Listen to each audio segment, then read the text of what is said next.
بس ہم نے ان کے کانوں پر تھپکی دے کر چند سال غار میں سلا دیا۔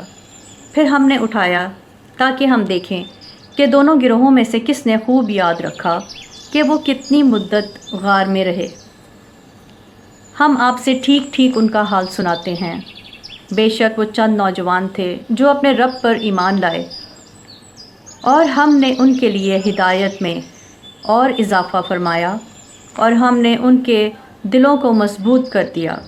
جب وہ کھڑے ہوئے تو انہوں نے کہا، ہمارا پروردگار آسمانوں اور زمین کا رب ہے، ہم اس کے سوا ہرگز کسی کو معبود نہ پکاریں گے۔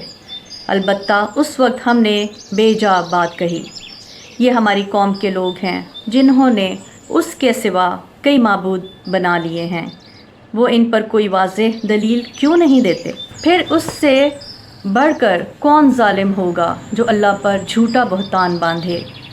اور جب ان سے جنہیں یہ اللہ کے سوا پوجتے ہیں کنارہ کش ہو گئے تو تم غار میں پناہ لے لو، تمہارا رب تمہارے لیے اپنی رحمت کشادہ فرما دے گا اور تمہارے لیے تمہارے کام میں سہولت مہیا فرما دے گا۔ اور آپ دیکھتے ہیں کہ جب سورج طلوع ہوتا ہے تو وہ ان کی غار سے دائیں جانب ہٹ جاتا ہے، اور جب غروب ہونے لگتا ہے تو ان سے بائیں جانب کترا جاتا ہے، اور وہ اس غار کے کشادہ میدان میں ہیں۔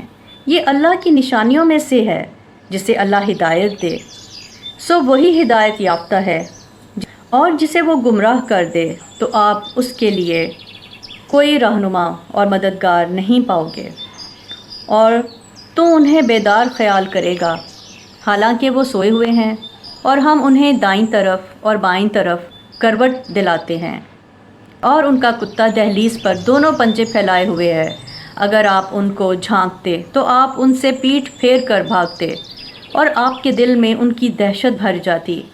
اور اسی طرح ہم نے اٹھا دیا تاکہ وہ آپس میں ایک دوسرے سے سوال کریں۔